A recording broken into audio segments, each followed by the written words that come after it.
Saxon Algebra 1, Lesson 5.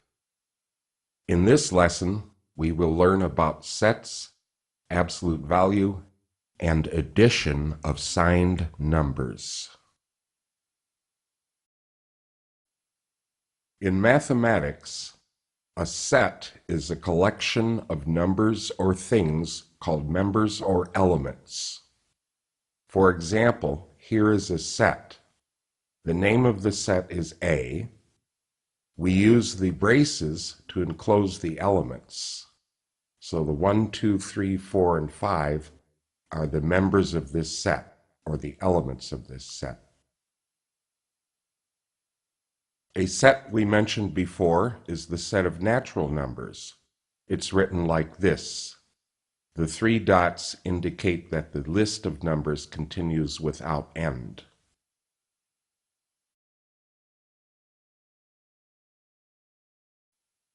Three of the sets we refer to frequently in algebra are the set of natural numbers, also called the counting numbers.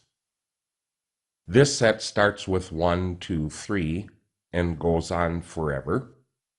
The set of whole numbers, that's the same as the set of natural numbers, only it includes 0. And the set of integers, that includes the whole numbers and the negative versions of the natural numbers.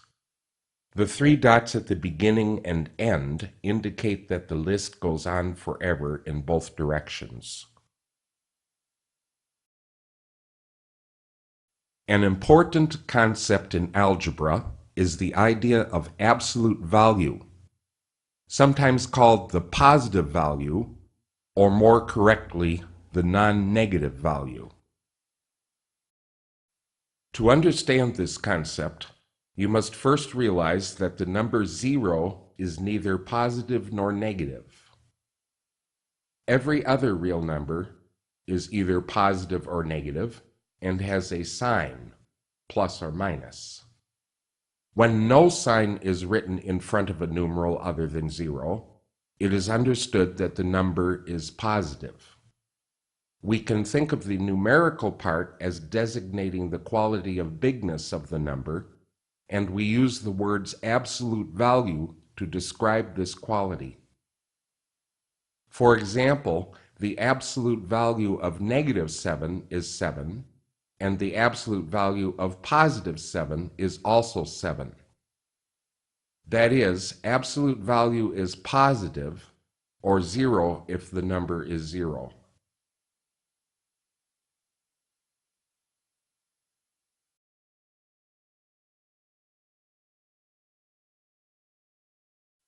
You must also understand the notation for absolute value. Vertical lines around a numeral are used to designate the absolute value of the given number. For example, we have the absolute value of -7, that's 7. The absolute value of +7 is 7. And the absolute value of 0 is 0. There are 2 rules for stating the absolute value of a real number. The absolute value of 0 is 0, and the absolute value of any non-zero number is a positive number.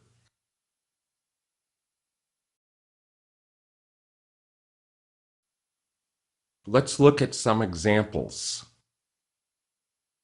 First of all, we have the absolute value of -5. Well, that's just 5.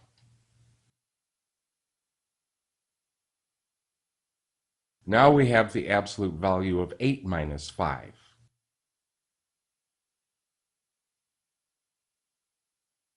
The numeral inside the vertical lines is 8 minus 5, and that simplifies to 3.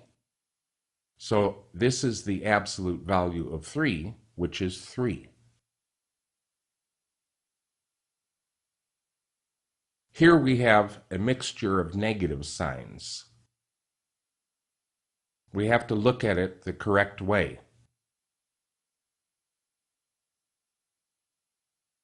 First, we simplify within the vertical lines. The numeral there is 19 minus 12, and that's 7. So we have negative the absolute value of 7.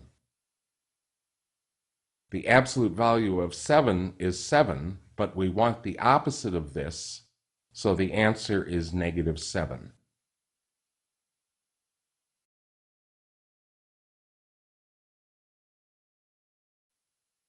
Next, we consider addition of signed numbers. One thing that's a bit confusing in algebra is that there are 3 different meanings of the minus sign. One meaning is subtraction. For example, 7 minus 4. A different meaning is negative number. For example, negative 9. A third meaning is the opposite of a number. For example, the opposite of negative 6. In algebra, we change subtraction into addition using number lines and opposites of numbers. Signed numbers are represented with arrows pointing left for negative numbers or right for positive numbers. For example, positive 3 is an arrow 3 units long and pointing to the right. And negative 3 is an arrow 3 units long and pointing to the left.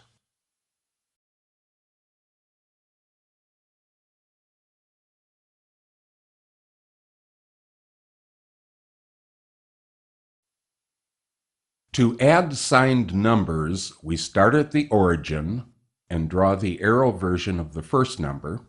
Then we draw the arrow version of the second number starting at the arrowhead of the first number, and so on.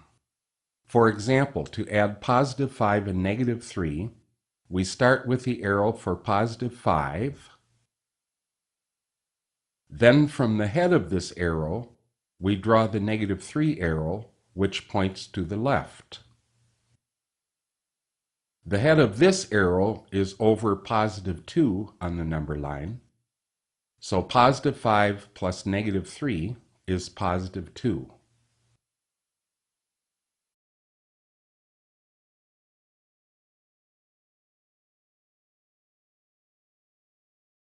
Here's a somewhat longer example. Add these numbers, negative 6 and positive 4 and negative 3 and negative 2. We start with negative 6, an arrow pointing left. From the head of this arrow, we draw the positive 4 arrow pointing right. From the head of that arrow, we draw the negative 3 arrow pointing left. And from the head of that arrow, the negative 2 arrow also pointing left. That gives us negative 7.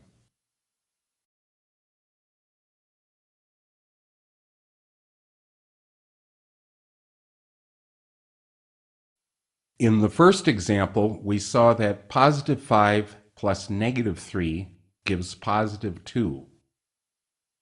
It is also true that 5 minus 3 equals 2. This suggests that subtraction problems can be changed to addition problems using signed numbers. More specifically, a first number minus a second number can be changed to the first number plus the opposite of the second number. For example, 3 minus 8 can be changed to 3 plus the opposite of 8.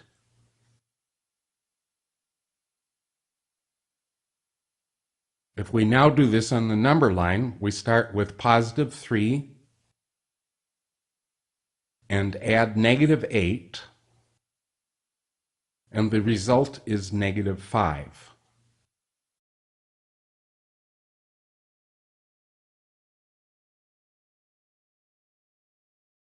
When two numbers being added have the same sign, then the answer will have that sign.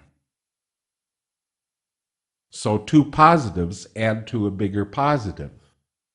Positive 2 and positive 3 on the number line We need not draw the positive 3 above the positive 2 since they point in the same direction. The answer is positive 5. And two negatives add to a bigger negative. Negative 2 plus negative 3 is negative 5.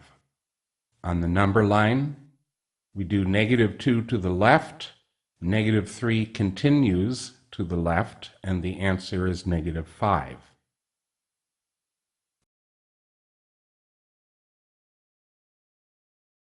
To understand algebra, we need to pay attention to various properties of the operations. A property is a fact that is always true. Here we will consider the commutative property of addition. The order in which numbers are added does not affect their sum.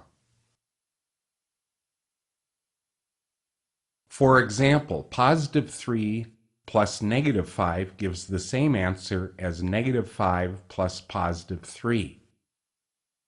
If we do this on the number line, positive 3 plus negative 5 looks like this, and the answer is negative 2. On the other hand, negative 5 plus positive 3 looks like this. Again, we arrive at negative 2.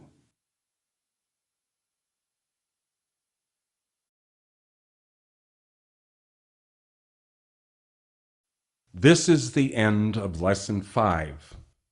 Your assignment, problem set 5 on pages 28 and 29 of your book.